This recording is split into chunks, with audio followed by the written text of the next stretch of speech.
গল্পের আসরে আপনাদের সবাইকে স্বাগত। আজ আমি আপনাদের পাঠ করে শোনাচ্ছি বিভূতিভূষণ বন্দ্যোপাধ্যায় রচিত ছোট গল্প পরিহাস। আজকের গল্প পরিহাস।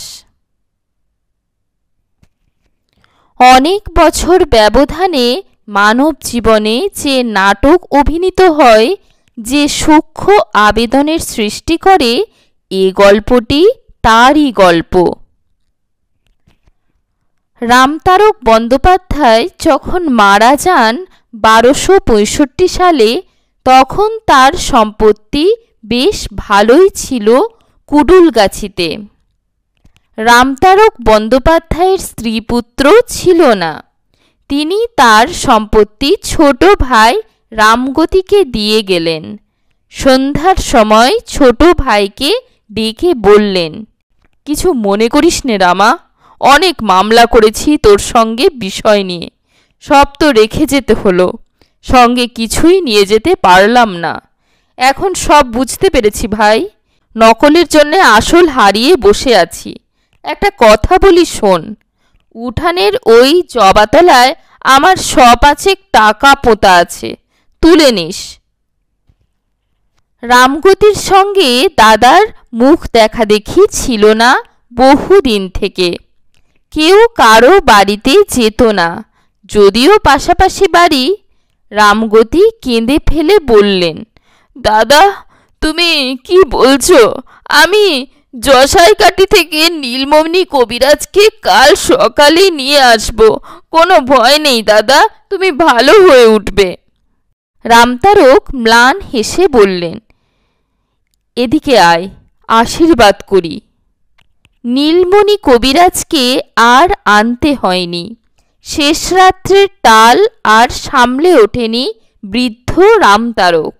দাদার শ্রাদ্ধ শান্তি রামগতি পল্লীগ্রামের হিসেবে ভালোভাবেই করলেন। লোকে তাকে ভালোই বললে।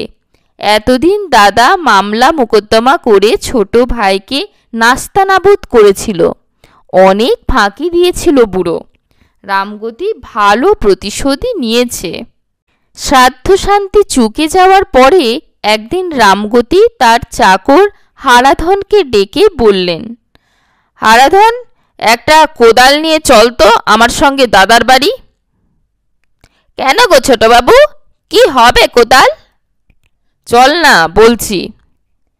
দাদার বাড়ির উঠোনে পৌঁছে হারাধনকে বললে, এই জবা গাছের তলায় খোঁড় দি কি ভালো করে? কেন? দাদা বলে গিয়েছিল টাকা পোতা আছে ওর তলায়। তুমিও যেমন পাগল, টাকা পুঁতে রেখে দিয়ে গিয়েছে তোমার জন্যে। তুই খোঁড় দি কি ভালো করে, বকিস নে। হারাধন এ সংসারের বিশ্বাসী পুরনো চাকর, অনেক দিন থেকে রামগতির কাছে আছে। মনিবের ওপর অনেক সময় সে হুকুম চালায়। ভালো মানুষ রামগতি হাসি মুখে সহ্য করে। অনেকক্ষণ ধরে খোঁড়া হলো, কিছুই পাওয়া গেল না। রামগতি বললেন, উত্তর দিকে খোঁড় দেখি।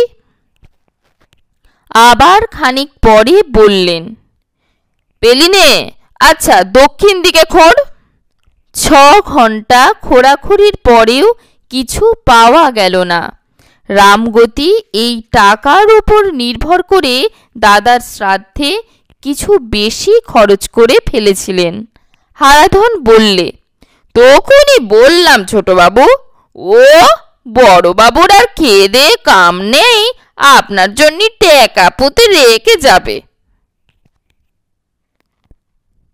তাই তো বললে যে দাদা মৃত্যুর কিছু আগে। অমন বলে, রোগের সময়ে কে কি বলে তাই কি আর দেখতে গেলে চলে? এই ঘটনার কিছুদিন পরে রামগতির মৃত্যু হলো।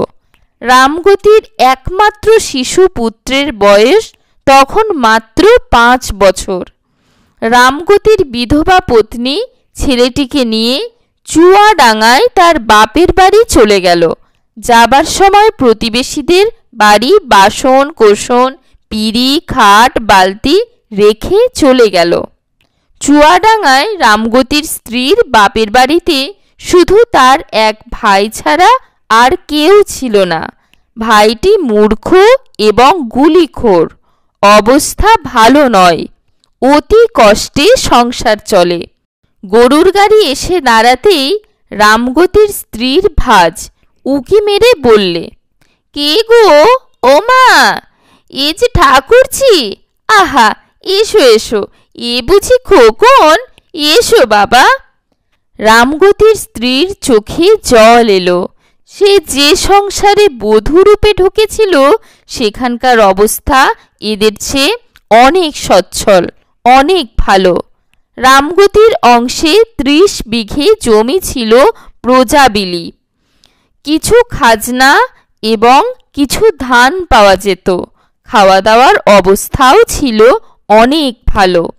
কিন্তু রামগতির স্ত্রী শিশুপুত্র নিয়ে সেখানে থাকতে সাহস করেনি বলেই দাদার আশ্রয়ে এসে পড়ল। গোড়া থেকেই সে ভুল করেছিল। গুলিখোর দাদার ঘরে সব দিন চাল থাকে না। মামিমা রামগতির ছেলে সতুকে বলে, তোর মামার কাছে গিয়ে বল ঘরে চাল নেই, নইলে খাওয়া হবে না। সতু গুলির আড্ডার দোরের কাছে ভয়ে ভয়ে এসে দাঁড়িয়ে বলতো, ও মামা। কেউ কথা বলে না। আড্ডার রকম দেখে সতুর মুখ দিয়েও কথা বেরুতে চাইতো না। সেখানে দেওয়ালে হেলান দিয়ে সারি সারি লোক বসে আছে।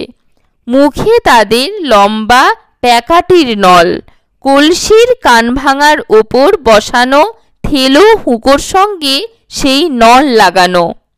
কারো বিশেষ হুঁশ নেই। চোখ বুজানো অবস্থায় গল্প চলছে ওদের মধ্যে। সতু বুঝতে পারত না সেসব গল্পের মানে। তখন তার বয়স 8-9 বছর হবে। মামাকে আবার ডাকত, ও মামা। মামা আস্তে আস্তে চোখ চেয়ে বলতো, কে রে? আমি সতু, মামিমা পাঠিয়ে দিলে, ঘরে মোটে চাল নেই। চাল নেই? আচ্ছা বস। এমন চাল খাওয়াবো তোর মামিকে, বুঝতে পারবে চাল কাকে বলে। আবার আধ ঘন্টা। মামার সারা সংজ্ঞা নেই। বেলা হয়ে যাচ্ছে। মামি ভাত চড়াবে কখন? তারও খিদেতে পেট জ্বলছে। সে আবার ডাক দিলে, ও মামা। কে রে? আমি সতু, চালের পয়সা দাও মামা, ঘরে চাল নেই কিচ্ছু। দাঁড়া, হাতি বিক্রি করি আগে, হাতিটা বিক্রি হলেই তোকে চাল তো চাল। ঘরের মধ্যে ওকোণ থেকে কে একজন টেনে টেনে বললে, হাতি কেন দাদা, আম বাগানটা বিক্রি করে দেও না। আরও কিছুক্ষণ কেটে গেল। শুধু ডাকলে, ও মামা। কি রে? চালের পয়সা দাও। মামা ট্যাগ থেকে 2 আনা পয়সা বার করে ওর দিকে ছুঁড়ে দিয়ে বললে, যা, আর নেই, ওই দিয়ে চালাতে বলগে যে করে হোক। এই রকম ছিল মামার বাড়ির সংসার। মামি খুব ভালো লোক ছিলেন না। ভাত দুটো দিতেন বটে, কিন্তু হাজার মুখ নাড়া দিয়ে আর হাড় ভাঙা খাটিয়ে নিয়ে। সতুর মা ইতিমধ্যে একবার কুড়ুলগাছিতে গিয়ে দেখেন তাদের জমিজমা অপরে দিব্যি দখল করে ভোগ করছে। তার হয়ে কথা বলে এমন লোক পাওয়া গেল না। মামলা করা একা মেয়ে মানুষের কর্ম নয়। দেখে শুনে তিনি আবার বাপের বাড়ি চলে এলেন। সতু গ্রাম্য পাঠশালায় লেখাপড়া শিখে 2 ক্রোশ দূরবর্তী চুয়াডাঙ্গার হাই স্কুলে ভর্তি হলো। কয়েক বছর অতি কষ্টে পড়াশুনো করে সে 2য় বিভাগে এন্ট্রান্স পাস করলে। তার বয়স তখন 18 বছর। এই সময় সতুর মা পরলোক গমন করলেন। সতুর মামিমা ওকে বললেন, এইবার একটা চাকরি টাকরি দেখে নাও বাবা, সংসার আর চলে না। তোমার মামাও বুড়ো হয়েছেন, আর তার ক্ষমতা নেই চালাবার। মামাতো ভাই দুটি ছিল অজ মূর্খ, বর্ণজ্ঞান পর্যন্ত তাদের হয়নি। পরের গাছের আম কাঁঠাল চুরি, মাছ ধরা, এই ছিল তাদের কাজ। সতুর চেয়ে বয়সেও ওরা ছোট ছিল, সুতরাং সতুর ওপর পড়ল গোটা সংসারের দায়িত্ব। একদিন ওর মামি বললেন, সতু, একবার যা কুড়ুলগাছিতে, ঠাকুর জামাইয়ের অনেক সম্পত্তি ছিল, ঠাকুরঝি অনেক বাসনকোসন পরের বাড়ি রেখে এসেছিল শুনতাম, দেখে আয় দেখি বাবা। সতুর মাও তাকে মরবার সময় এ কথা বলে গিয়েছিলেন, বলেছিলেন অমুক অমুকের বাড়ি বাসন আছে, রূপোর খাড়ু আছে। দাদার তো এই সংসার কখনো আনতে ভরসা পায়নি, উড়ে যেত একদিন। তারা খুব বিশ্বাসী, আমার নাম করে জিনিসগুলো ফেরত নিবি তাদের কাছ থেকে। বৌমাকে তো দেখতে পেলাম না, বৌমাকে দিয়ে বলবি আমি দিয়েছি তাকে। অনেক দিন পরে সতু এলো কুড়ুলগাছিতে। 5 বছর বয়সে এখান থেকে চলে গিয়েছিল, সে কথা কিছুই মনে নেই। বাবার কথা মনে পড়ে ওর চোখে জল এলো। হারানো শৈশবের কত আবছায়া অস্পষ্ট স্মৃতি মনে জাগে, যেন ওই জানলার ধারে রোয়াকের কোণে কবে বাবা তাকে কোলে নিয়ে আদর করেছিল, সেই মুখখানা যেন আজও মনে পড়ে। পুরনো বাড়িতে ঢোকা যায় না, ঘন জঙ্গলে উঠোন ঢেকে ফেলেছে। ছাদের কার্নিশে জিউলি গাছ মস্ত বড় হয়ে আঠা ঝরছে, বটগাছ গজিয়ে ফল প্রসবের অবস্থার এসে পৌঁছেছে। তবুও সে পরের বাড়ি থাকল না। জন ধরে বন জঙ্গল কাটিয়ে এবং একটা ঘর পরিষ্কার করিয়ে নিয়ে সেখানেই থাকল। সঙ্গে এনেছিল একটা ছোট বিছানা, মশারি, বালিশ। যাদের নাম মা করেছিল মৃত্যুর আগে, সে সব জায়গায় গিয়ে বাসন চাইলে সতু। তারা বললে, হ্যাঁ বাবা, সে কি কথা, আমাদের কাছে বাসন? সে কবে নিয়ে গিয়েছে তোমার মা? সে কি আজকের কথা বাবা? না না, থাকলে যে দেব না, তেমন অধর্ম কাজ কখনো হবে না আমার হারে। না বাবা, সে সব তোমার মা নিয়ে গিয়েছিল। কেউ কিছু দিলে না, অথচ তাদের অবস্থা ভালো। কোঠা বাড়ি, 2-1 জনের দোতলা বাড়ি। সবাই হাসি মুখে মিষ্টি কথায় ফাঁকি দিলে ওকে।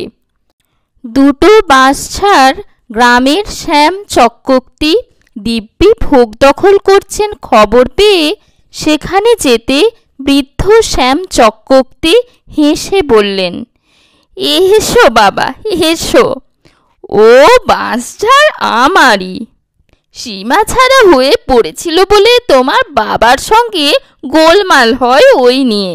গাঁয়ের 5 জনকে জিজ্ঞেস করে দেখো, ও আমার পৈতৃক আমলের বাঁশঝাড়। মিটে গেল। সতু ছেলে মানুষ, বিষয় সম্পত্তির কী বা বোঝে, কী বা জানে। ছেলে মানুষ পেয়ে সবাই ফাঁকি দিল ওকে। কেবল মুড়োর পাড়ার জীবন ডাক্তারদের বাড়ি ও সত্যিকারের স্নেহ পেলে খানিকটা। জীবন ডাক্তারের স্ত্রী ওকে বললেন, তুই তখন এতটুকু এখানে আসতিস, তালশাঁস দিতাম হাতে, খেতিস বসে বসে। আহা, তোর মার তো আর মরবার বয়স হয়নি, অল্প বয়সে মারা গেল। অল্পভোগী লোক, বস, 2টো মুড়ি খা। কে একজন একদিন ওকে এসে বললে, বাবু আপনাকে ডাকছে আপনাদের পুরনো চাকর হারাধন। সে উঠতে পারে না বিছানা থেকে। আপনি এসেছেন শুনে কদিন কেবল আমাকে বলছে আমাকে ডাকতে, তা আমার সময় হয় না। সতু হারাধনের নাম শুনেছিল তার মার মুখে। ছেলেবেলায় দেখলেও সে কথা তার মনে ছিল না। লোকটা ওকে একটা ভাঙা কুঁড়ে ঘরে নিয়ে গেল। উঠোনে একটা কামরাঙা গাছে পাকা পাকা কামরাঙা ঝুলছে। ঘরের দাওয়ায় একটা মাছ ধরা ঘুনি উপুড় করা আছে। ঘরের মধ্যে অন্ধকারে মেঝের ওপর বিছানায় একটা লোক শুয়েছিল। সতু ঘরে ঢুকতে লোকটা বিছানায় উঠে বসবার চেষ্টা করলে। মুখের দিকে চোখ চেয়ে বললে, কে? খোকন, আমার খোকন সোনা, আয় কাছে আয়, ভালো করে দেখি, কোলে পিঠে মানুষ করেছি রে তোরে। লোকটা হাউ হাউ করে কেঁদে উঠল। সতু তো অবাক, চুপ করেই রইল সে। লোকটা বললে, বাবা, তোমারে ডেকেছি কেন বলি, আমি মহা পাপ করেছিলাম, তোমার কাছে সেটা বলি। আমার সব গায়ে ঘা হয়েছে, তার ওপর জ্বর, খেতে পাইনি, কেউ একটু জল মুখে দেবার লোক নেই। তোমার জ্যাঠামশাই মরবার সময় তোমার বাবারে বলে তাদের উঠোনে জবাতলায় 500 টাকা পোঁতা আছে, আমারে সে টাকা তুলতে বলে তোমার বাবা। আমি মাটি খুঁড়ে দেখলাম একটা পেতলের বগ্নোর কানা দেখা যাচ্ছে। আমি তার ওপর অমনি মাটি চাপা দিয়ে ফেললাম। কুবুদ্ধি চাপলো মাথায়।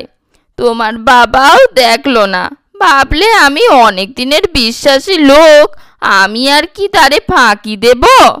রাতারাতি সেই টাকার বগ্ন আমি তুলে নিয়ে গিয়ে তোমার কাছে বলতে লজ্জা করে আমার এক বিটি ছিল, তার হাতে নিয়ে গিয়ে দিলাম। সে টাকা আমার ভোগে হয়নি বাবা, সেই মেরে দিলে টাকাটা। দিন 15 পরে টাকা নিয়ে সে গঙ্গার ওপারে তার বোন ভগ্নিপতির কাছে চলে গেল। তোমরাও এখান থেকে চলে গেলে।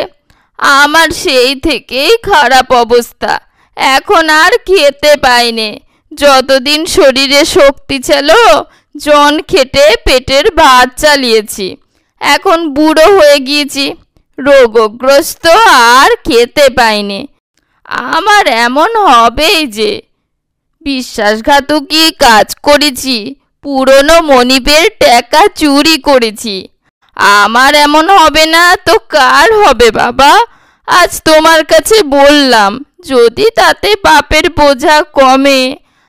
আর আমার হয়ে এলো খোকন, বড্ড জোর 2-1 মাস, তোরে যে দেখলাম মরবার আগে। সতু কিছুক্ষণ সেখানে বসে 2-1 সান্ত্বনার কথা ওকে বললে। তারপর পকেটে হাত দিয়ে যা কিছু ছিল ওর বিছানার পাশে রেখে ঘর থেকে বেরিয়ে চলে এলো। পরিহাস গল্পটি এখানেই শেষ হচ্ছে। আশা করছি আপনাদের গল্পপাঠ ভালো লেগেছে। গল্পপাঠ ভালো লাগলে লাইক করবেন, আপনাদের পরিচিত গল্প প্রেমীদের সাথে শেয়ার করবেন, আর অবশ্যই চ্যানেলটি সাবস্ক্রাইব করে বেল আইকনটি প্রেস করে দেবেন এই ধরনের আরও অনেক গল্প শোনার জন্য। ধন্যবাদ।